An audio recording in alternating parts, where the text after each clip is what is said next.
বিশ্ববিদ্যালয় ভর্তি পরীক্ষায় বাংলা প্রথম পত্রে কেমন প্রশ্ন আসে, কোথা থেকে পড়তে হবে, কতটা গভীর থেকে পড়তে হবে, এই নিয়ে আমাদের আজকের ক্লাস। সুপ্রিয় শিক্ষার্থীবৃন্দ, যারা ভর্তি যুদ্ধে অবতীর্ণ হতে যাচ্ছ, তাদের জন্য আজকের ক্লাসটি হতে যাচ্ছে খুবই গুরুত্বপূর্ণ। আমরা যারা বাংলা বিষয়ে প্রস্তুতি নেই, তারা কিন্তু প্রথম থেকেই ব্যাকরণ নিয়ে অত্যন্ত বেশি চিন্তিত থাকি যে ব্যাকরণ থেকে কত ডিপ থেকে পড়তে হবে, কোথা থেকে পড়তে হবে। এই যে তৎপরতা, এই তৎপরতায় সবচেয়ে গুরুত্বপূর্ণ যে বাংলা প্রথম পত্র, সেই বাংলা প্রথম পত্রের প্রস্তুতি নিতে আমরা ভুলে যাই, যার ফলে দেখা যায় কি অধিকাংশ ক্ষেত্রেই আমরা অকৃতকার্য হয়ে যাই কিংবা কাঙ্ক্ষিত বিশ্ববিদ্যালয়ে ভর্তি হতে পারি না।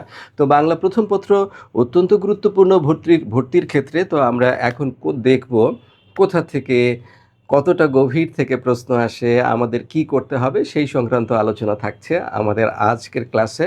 তোমরা যদি এই ক্লাসটি ধৈর্য ধরে দেখো এবং পুরোপুরি অনুসরণ করো, তাহলে বাংলা বিষয়ে একটি গাইডলাইন তোমরা ক্লিয়ার কাট ধারণা পেয়ে যাবে। তো চলো আমরা প্রথমেই দেখি যে আমরা বাংলা প্রথম পত্রের গল্প থেকে কেমন প্রশ্ন হয়। এটা আমরা খুবই রিসেন্ট পাস্টের, খুবই অতি সাম্প্রতিক সময়ের প্রশ্নগুলো দিয়ে সাজিয়েছি যে কেমন প্রশ্ন হয়। এই প্রশ্নগুলো শোনো, সবচেয়ে বড় গাইডলাইন হচ্ছে এই বিগত বছরের প্রশ্ন। তুমি যদি একজন দক্ষ লোকের সুপারভিশনে থাকো, তিনিও কিন্তু তোমাকে ততটা ভালো পরামর্শ দিতে পারবেন না যতটা তোমাকে ডিরেকশন দিতে পারবে বিগত বছরের প্রশ্ন। সেই জন্য যে কোনো সাবজেক্টের ক্ষেত্রে আমি পরামর্শ দিব যে বিগত বছরের প্রশ্ন তোমরা খুব গুরুত্বের সাথে দেখবা, শুধু দেখবা না, অ্যানালাইসিস করবা যে গল্প থেকে কতটা ডিপে প্রশ্ন করা হয়েছে, কোন বছর কতটা ডিপে গিয়েছিল, কবিতা থেকে কেমন প্রশ্ন করা হয়েছে। ঠিক, তো আমরা আজকে দেখব বাংলা গদ্য থেকে কেমন প্রশ্ন হতে পারে। প্রায় 45-50% প্রশ্ন বাংলা প্রথম পত্র থেকে হয়। রিটেনের ক্ষেত্রে তো বাংলা প্রথম পত্র খুবই গুরুত্বপূর্ণ। রিটেনে যে প্রশ্নটা হয়, সেখানে যে প্যাসেজটা আসে, সেটা যদি আনসিন না আসে তাহলে বাংলা প্রথম পত্র থেকেই আসে। বাংলা প্রথম পত্র থেকে আসলে ওই প্যাসেজ রিলেটেড যে প্রশ্নগুলো, সেগুলো বাংলা প্রথম পত্র থেকে আসে। গ্রামাটিক্যাল দুই একটা রিটেনে, গ্রামাটিক্যাল দুই একটা আইটেম, বিশেষ করে কারেকশন, তারপর হচ্ছে শব্দ প্রতিশব্দ এবং নির্মিতি পাঠ থেকে কিছু অংশ কখনো কখনো শেষে জুড়ে দেওয়া হয়। তো ওখানে দেখা যায় অধিকাংশ মার্ক থেকেই বাংলা প্রথম পত্র থেকে প্রশ্ন থাকে। তো সেই ক্ষেত্রে বাংলা প্রথম পত্র অত্যন্ত গুরুত্ব দিয়ে পড়তে হবে। এবং গল্প অংশ থেকে বিগত বছরগুলোতে কেমন প্রশ্ন এসেছে। সওগাত শব্দটির উৎস ভাষা, তার মানে আমরা বুঝলাম যে বাংলা প্রথম পত্র ব্যবহৃত শব্দগুলোর যে কোনো গল্প থেকে এভাবে শব্দের উৎস জানতে চাইতে পারে। তোমরা জানো এটি অপরিচিতা গল্প থেকে নেওয়া হয়েছে। বাড়ি ভাড়া, সওগাত, লোকবিদায় প্রভৃতি সম্পর্কে যে সকম টানাটানির পরিচয় পাওয়া গিয়েছে, তাতে মামা নিশ্চিত হয়েছিলেন দেওয়াত হওয়ার ব্যাপারে এ লোকটার শুধু মুখের কথার উপর নির্ভর করা চলিবে না, সেই জন্য বাড়ির স্যাকটাকে শুদ্ধ সঙ্গে আনিয়েছিলেন। ওইখান থেকে কিন্তু সওগাত শব্দটি এসেছে। সওগাত শব্দটি তুর্কি ভাষার শব্দ। তো এখান থেকে আমি কি বুঝলাম, ধরো এরকমও তো হতে পারে যে আমি আপনারে ছাড়া করি না কাহারে কুর্নি, সেখানে কুর্নির শব্দটি কোন ভাষা থেকে নেওয়া হয়েছে। আবার আমি একবার দেখলাম যে প্রশ্ন এসেছে কুহিলি উত্তরিতলে মাঘের সন্ন্যাসী গিয়াছে চলিয়া ধীরে। এই যে কুহেলি উত্তরিতলে মাঘের সন্ন্যাসী, এখানে কুহেলি শব্দটি কোন ভাষার শব্দ, এরকম শব্দ কিন্তু পরীক্ষায় আসতে দেখা গিয়েছে। তার মানে আমরা বুঝলাম যে বাংলা ফার্স্ট পার্টের বিভিন্ন জায়গা থেকে, বিশেষত গল্প থেকে, বিলাসী গল্প থেকেও আমরা দেখলাম, ইভেন নেকলেস গল্প থেকেও বাংলা শব্দ কোন ভাষা থেকে ব্যবহৃত শব্দ, সেই শব্দ পরীক্ষায় আসতে দেখা গিয়েছে। এবার আসো, আহ্বান গল্পে তিত্তিরাজ গাছের কোন লতা দুল ছিল। এই আহ্বান গল্পটি এখন সিলেবাসে নেই, তবু আমরা প্রশ্নটি কেন রাখলাম যে গল্প থেকে প্রশ্ন কত ডিপ থেকে হইতে পারে। শুধু কোনো গাছ থেকে তোমাকে বলে নাই, গাছে কোন লতা দুল ছিল সেখান থেকে প্রশ্ন হয়েছে। ঠিক আছে, তাহলে মাকাল লতা দুল ছিল। এখন এই টাইপের প্রশ্ন কেমন হতে পারে। আমি যদি তোমাকে বলি বিলাসী গল্পে ঘরের কানাচে কোন ফলে রং ধরার কথা বলা হয়েছে, অথবা কোন ফল অপর্যাপ্ত ফলার কথা বলা হয়েছে। আমি যদি বলি বিলাসী গল্পে যে বিশহরীর মন্ত্র দেওয়া হয়েছে, সেই বিশহরীর মন্ত্রে কোন কোন সাপের নাম আছে বা নিচের কোন সাপটির নাম নেই। অথবা যদি আমি বলি যে বিলাসী গল্পে মনসা দেবীর বাহন কাকে বলা হয়েছে। এরকম কিন্তু ডিপ প্যাটার্নের প্রশ্ন আমরা পরীক্ষায় আসতে দেখি। এই জাতীয় প্রশ্নগুলোর জন্য তোমাকে ব্যাপক স্টাডি করতে হবে। কিছু কিছু প্রশ্ন আসে একেবারে ফ্ল্যাট সহজ ধরনের, কিন্তু কঠিন ধরনের প্রশ্ন আসতে পারে। যেমন আমরা এই প্রশ্নটা দেখছিলাম যে সেই তিত্তিরাজ গাছে কোন লতা দুলছিল? আমি যদি বলি যে বিলাসী ন্যাড়াকে এগিয়ে দেওয়ার জন্য কোন পর্যন্ত প্রদীপ হাতে নিয়ে এসেছিল, কোন পর্যন্ত এসেছিল, সেইখানে এই অপশনগুলোতে কিন্তু তোমার বিভ্রান্ত হওয়ার যথেষ্ট সুযোগ রয়েছে। অতএব পড়তে হবে একেবারে ডিপ থেকে। এবার আসো, ইহার গতি সহজ, দীপ্তি নির্মল, সৌন্দর্যের সূচিত অপূর্ব, বাক্যাংশটি কোন রচনার অন্তর্গত? দেখো, এই যদি তোমার ব্যাপক ধারণা না থাকে তাহলে কিন্তু তুমি ধরা খাবা। এটা আমরা জানি এটা অপরিচিতা গল্প থেকে নেওয়া হয়েছে। আমি যদি তোমাকে এই অপরিচিতা গল্প থেকেই দেই, পরিচিত অপরিচিত নানা ধরনের সংলাপ হতে পারে, তবে আমি তোমাকে পরামর্শ দিব এই যে গল্পগুলো থেকে খ নম্বরের জন্য তুমি উচ্চ মাধ্যমিকে যে প্রিপারেশন নিয়েছিলা সেখানে যে ডায়লগগুলোকে বেশি গুরুত্ব দিয়েছো, অধিকাংশ সময় আমরা দেখি তার মধ্যে এসে পড়ে। ধরো আমি বললাম ঠিক ঠিক যেন ফুলদানিতে জল দিয়ে ভিজায় রাখা বাসি ফুলের মতো, কোন গল্প থেকে বলা হয়েছে, কার সম্পর্কে বলা হয়েছে? আমি যদি বলি অতিকায় হস্তি লোপ পাইয়াছে কিন্তু তেলাপোকা টিকিয়ে আছে, কোন গল্প থেকে বলা হয়েছে, কার সম্পর্কে বলা হয়েছে? সে ছিল চমৎকার এক সুন্দরী তরুণী, নিয়তির ভুলেই যেন এক কেরানির পরিবারে তার জন্ম হয়েছে, তাহলে কোন গল্প থেকে বলা হয়েছে, কার সম্পর্কে বলা হয়েছে? ঠিক আছে, টাঙ্গন নদীর প্রসঙ্গ কোন গল্পে আছে, কিভাবে আছে? তো এই জাতীয় প্রশ্ন বিশ্ববিদ্যালয় ভর্তি পরীক্ষায় অহরহই আসতে দেখা যায়। সেই ক্ষেত্রে উক্তি চরিত্র কোন চরিত্রের ক্ষেত্রে এবং কোন গল্পের ক্ষেত্রে, এই প্রশ্ন কিন্তু ভর্তি পরীক্ষায় আসা খুবই স্বাভাবিক একটা ঘটনা। উচ্চ মাধ্যমিক পর্যায়ে যেভাবে পড়েছো তার থেকে এখন আরেকটু ডিপে পড়লে ইনশাল্লাহ কাজ হবে। মনে জানিতাম এই স্থূল অংশটাও বিবাহের একটা প্রধান অংশ। অপরিচিতা গল্পে স্থূল অংশ বলতে কি বোঝানো হয়েছে? অপরিচিতা গল্পে স্থূল অংশ বলতে কি বোঝানো হয়েছে বলো তো? পণের টাকা, অলংকার, হিসেব নিকেশ, এগুলো স্থূল অংশ। কারণ বিবাহের ক্ষেত্রে কি লাগে? বিবাহের লাগে বর লাগে, কনে লাগে, আর একজন পুরোহিত লাগে যিনি মন্ত্র পাঠ করবেন। কিন্তু বিবাহের জন্য অনিবার্য শর্ত হয়ে উঠেছিল ওই সময়ে পণের টাকা এবং অলংকারের হিসেব। এই কথা বলেছে। তো এরকম ডিপ দিয়ে প্রশ্ন আসতে পারে বিভিন্ন গল্পে এরকম ডিপ আসে। কিন্তু আমি যদি তোমাকে বলি যে তখন বুঝিলাম বুক যদি কিছুতে ফাটে তবে তা এই রাত্রে এই ঘরে একলা থাকিলে, তাহলে তুমি কি জানো এটা কোন সম্পর্কে বলা হয়েছে? আমি যদি বলি সেভাবে অপরূপ পাত্রে পরিবেশিত হবে অপূর্ব খাদ্য আর গোলাপি রঙের রহিত মাছের টুকরা, এটি কোন গল্প থেকে বা কোন চরিত্র সম্পর্কে বা কোন ধারণা সম্পর্কে বলা হয়েছে? তার সঙ্গে দেখা হলে তার ভালো লাগতো না, ফিরে এসে সমস্ত দিন ধরে বিরক্তি, নৈরাশ্য, হতাশায় সে সমস্ত দিন ধরে কাঁদতো। তাহলে এখানে কোন বিষয়টি প্রকাশ পেয়েছে, ওই চরিত্রের কোন বিষয়টি প্রকাশ পেয়েছে? এরকম একটা ডায়লগ দিয়ে বলতে পারি আমি সমাজের কোন দিকটি প্রকাশ পেয়েছে। যে ঋণ স্বীকার করা তো দূরের কথা, তার সঙ্গে তাহার ছেলে কোনোদিন একটা কথা বলিয়াছে, এ কথাও কোনো ভদ্র সমাজে কোনোদিন কবুল করিতে চাহিত না। বিলাসী গল্পে ব্যবহৃত এই লাইনটা দিয়ে সমাজ ব্যবস্থার কোন দিক প্রকাশ পায়? তো এরকম প্রশ্ন কিন্তু আসবে। সুতরাং ডায়লগগুলো সম্পর্কে, গুরুত্বপূর্ণ ডায়লগগুলো সম্পর্কে সচেতন থাকতে হবে। এরপর আসো, রেইনকোট গল্পের মূল চরিত্র কোনটি? মূল চরিত্র নুরুল হুদা, এটা তো বুঝলাম আমি। তার মানে কি দাঁড়াচ্ছে? চরিত্রগুলো, গল্পের চরিত্র কোনগুলো, এগুলো সম্পর্কে জানতে হবে। তাহলে আমার প্রথম কি করতে হবে? শিক্ষার্থীরা আমাকে একটা লিস্ট বানাতে হবে যে অপরিচিতা গল্পে কোনগুলো চরিত্র আছে, বিলাসী গল্পে কোন চরিত্রগুলো আছে, রেইনকোট গল্পে কোন চরিত্র আছে, তাই না? তারপর নেকলেস গল্পে কোন চরিত্র আছে, নিচের কোন চরিত্রটি নেকলেস গল্পে ব্যবহার করা হয়নি। তারপর গন্তব্য কাবুল রচনায় যে লেখক উনি যে কাবুলে গেলেন ওর সাথে নিচের কোন চরিত্রটির দেখা হয়নি, এরকম। তার মানে হলো গল্পগুলোর সম্পর্কে, গল্পের চরিত্র সম্পর্কে তোমাকে অনুপুঙ্খ ধারণা অর্জন করতে হবে। সেই জন্য আমাদের দায়িত্ব হচ্ছে গল্পের চরিত্রগুলো লিখে ফেলা, ঠিক আছে? নায়িকা চরিত্র, নায়ক চরিত্র, পার্শ্ব চরিত্র সবগুলো মুখস্থ করে ফেলবা। দেখো সহজ হয়ে যাচ্ছে। কিন্তু এইভাবে যদি তুমি প্রশ্ন ধরে ধরে বিশ্লেষণ করে পড়ো যে আমার পরবর্তী ধাপে করণীয় কি, কোনো সহজ মানে কোনো কঠিন কিছু থাকার তো কথা না এখানে। পিসি এ বাড়ির মেয়ে তার বাপের বাড়ি, গঠন অনুসারে কোন ধরনের বাক্য? তার মানে আমরা বুঝলাম ফার্স্ট পার্টের কোনো বাক্য তুলে দিয়ে সেখান থেকে ব্যাকরণের প্রশ্ন আসতে পারে। এটি তাহলে পিসি এ বাড়ির মেয়ে, এটি একটি সিম্পল সেন্টেন্স। এ তার বাপের বাড়ি, কমা হিসেবে কানেক্টর হিসেবে কমা ইউজ করা হয়েছে। তার মানে যদি দুটো ক্লোজ ফ্রি থাকে, একটার অর্থ আর একটার উপর নির্ভরশীল না থাকে, সেই ধরনের প্রশ্নকে আমরা কি বলি? সেই ধরনের প্রশ্নকে আমরা যৌগিক বাক্য বলি। তাই এটা তো হতেই পারে, পারে না? যে মনে জানিতাম সেই স্থূল অংশটাও বিবাহের একটা প্রধান অংশ, তাহলে এটি কোন ধরনের বাক্য হতে পারে?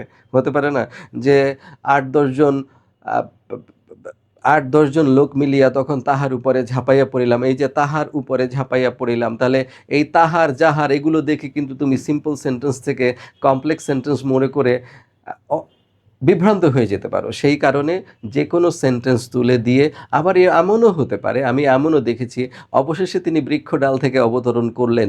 এটাকে যৌগিক বাক্যে রূপান্তর করলে কি হবে? এটার যৌগিক বাক্যে রূপান্তর নিচের কোনটি? সুতরাং ব্যাকরণ সংশ্লিষ্ট যেকোনো ধরনের প্রশ্ন হতে পারে।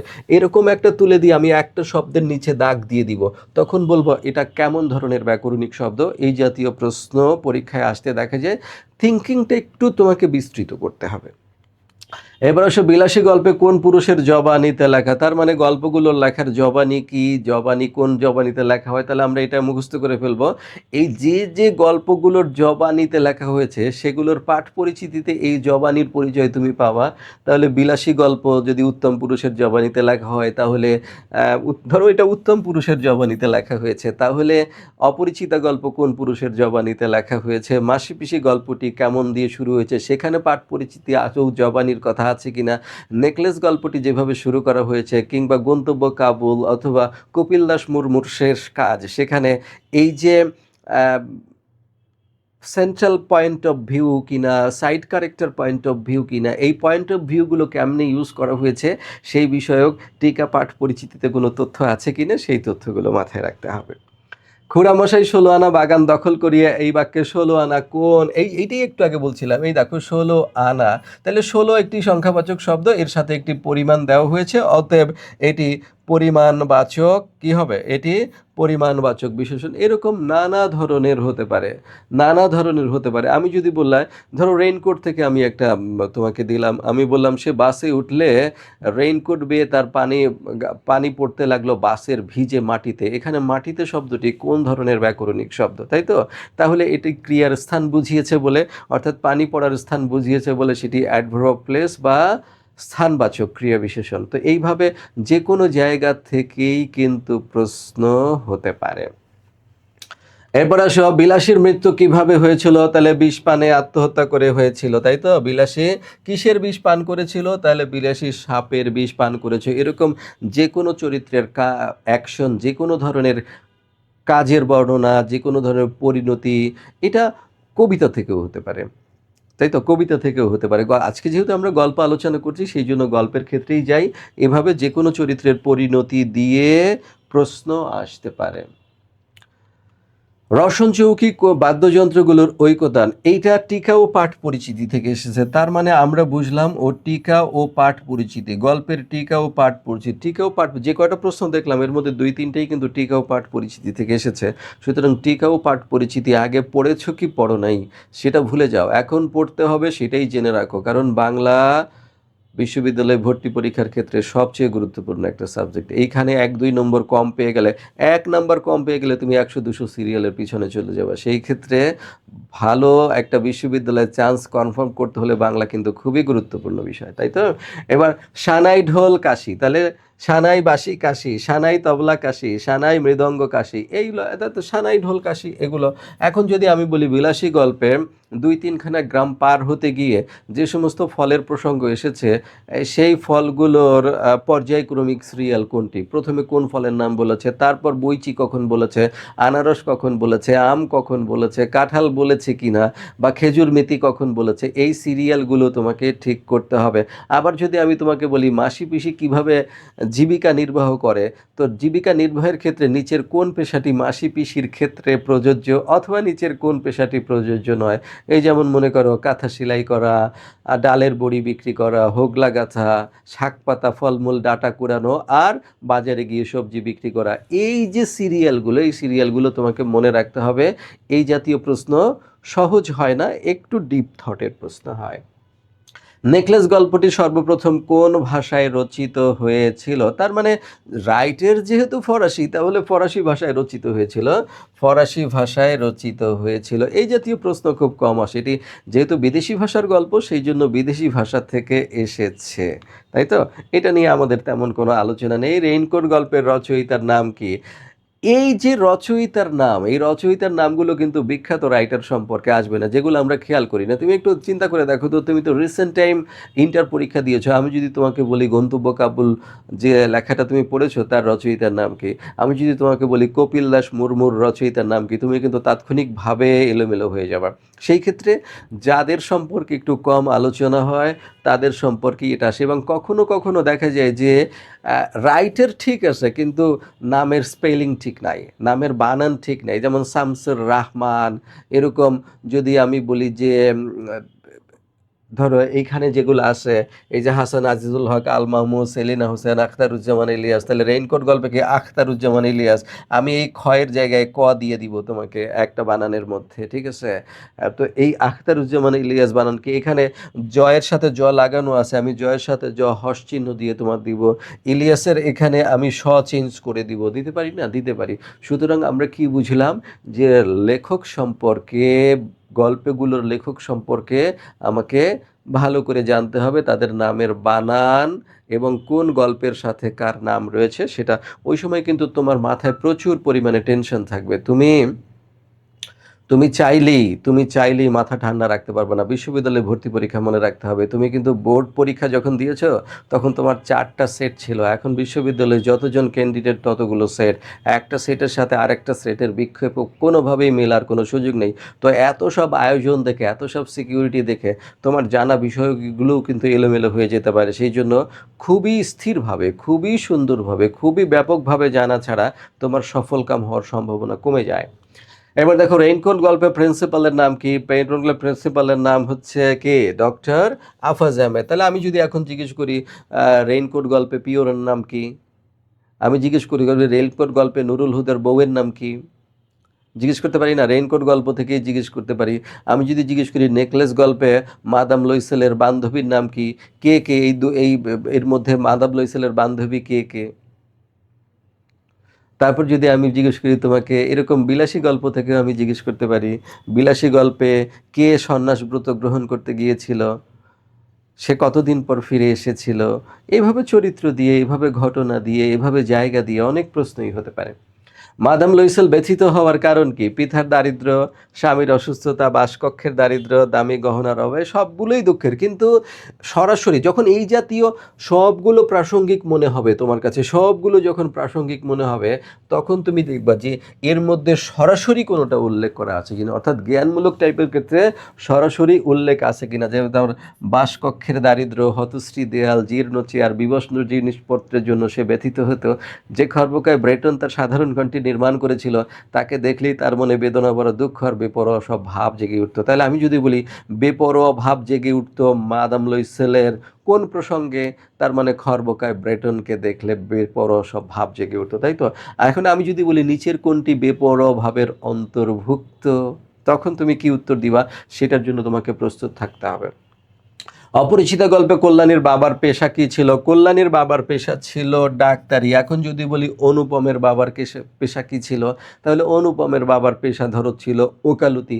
এরকম আর কোনো পেশা, আমি যদি বলি রেইনকোট গল্পে নুরুল হুদার পেশা কি ছিল, তাই তো?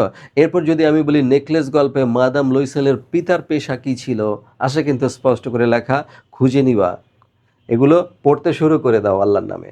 মাসিপিসি গল্পটি প্রথম প্রকাশিত হয়েছিল কোন পত্রিকায়? তাহলে মাসিপিসি গল্পটি পূর্বাশা পত্রিকায় প্রকাশিত হয়েছিল। তাহলে তুমি বলো অপরিচিত গল্পটি কোন পত্রিকায় প্রকাশিত হয়েছিল?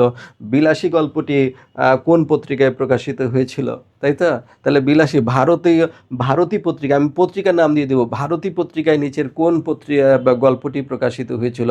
আমি বলবো সবুজপত্র পত্রিকায় নিম্নোক্ত কোন গল্পটি প্রকাশিত। শুধু গল্প ধরেই না, পত্রিকা ধরেও পড়তে হবে যে কোনটার সাথে কোনটা সম্পর্কিত। আমরা কেন মিছিমিছি লোক ঠকে যাই, উক্তিটি কার? তার মানে আগে আমরা পেলাম উক্তিটি কোন গল্প থেকে, এখন কিন্তু আমরা পেলাম গল্পটি কার। এভাবেও হতে পারে গল্পটি কার সম্পর্কে। আমি যদি বলি সে সকলের চেয়ে নিজের চারিদিকে রজনীগন্ধার শুভ্র মঞ্জুরির মতো সরল বৃন্তটির উপরে দাঁড়াইয়া যে গাছে ফুটিয়াছে সে গাছকে একেবারে অতিক্রম করিয়া উঠিয়াছে, এটি কার সম্পর্কে বলা হয়েছে? হ্যাঁ, আমি বিভিন্ন গল্প থেকে নারী চরিত্রগুলো দিয়ে দিব, তাহলে তুমি বলো কার সম্পর্কে বলা হয়েছে? তাই তো?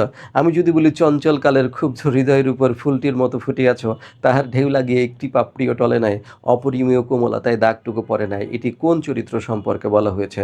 অথবা এটি কোন চরিত্রের বর্ণনা? কে বর্ণনাটি দিয়েছে? এরকম হইতে পারে না? আমি যদি বলি আম যে আ গায়ে জামা আছে, নকশা পাড়ের সস্তা সাদা শাড়ি, আঁটসাঁট থমথমে গড়ন গোলগাল মুখ। তোমার পঠিত গল্পগুলোর মধ্যে এটি কোন চরিত্র সম্পর্কে বলা হয়েছে? তাই তো? মাসিপিসি গল্পের আল্লাদি সম্পর্কে বলা হয়েছে। এরকম আসতে পারে। তাহলে আমরা কেন মিছিমিছি লোক ঠকাতে চাই? উক্তিটি বিলাসী করেছিল। তাহলে উক্তিটি কাকে উদ্দেশ্য করে করেছিল? কাকে? মৃত্যুঞ্জয়কে উদ্দেশ্য করে করেছিল।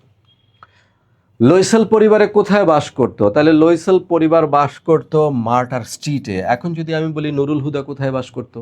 রেইনকোট গল্পের নুরুল হুদা কোথায় বাস করতো? কোথা থেকে কোথায় যাচ্ছিল? অর্থাৎ নুরুল হুদা ওই দিন যে বাসে উঠলো, বাসে করে সে যাচ্ছিল কোথায়? আমি জানি কলেজে যাচ্ছিল, তো কলেজ কোথায়?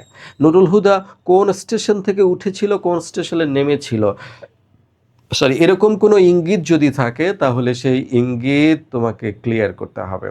এরকম সবগুলো গল্প থেকে কোথা থেকে কোরলা হরিপুরের বাচ্চারা কোথা থেকে কয়খানা গ্রাম পার হয়ে যায়, কোরলা হরিপুর কোন গল্পের সাথে সম্পর্কিত? আহ্বান গল্পে নিষ্ঠুর চরিত্র কোনটি? এই আহ্বান গল্পটি আমাদের নেই। আহ্বান গল্পে নিষ্ঠুর চরিত্র ছিল বুড়ির নাথ জামাই, এটা তোমরা জানো না। কিন্তু আমি যদি বলি বিড়াল শিখ গল্পে নিষ্ঠুর চরিত্র কোনটি? আমি যদি বলি অপরিচিত গল্পে ধূর্ত চরিত্র কোনটি? বলতে পারি না?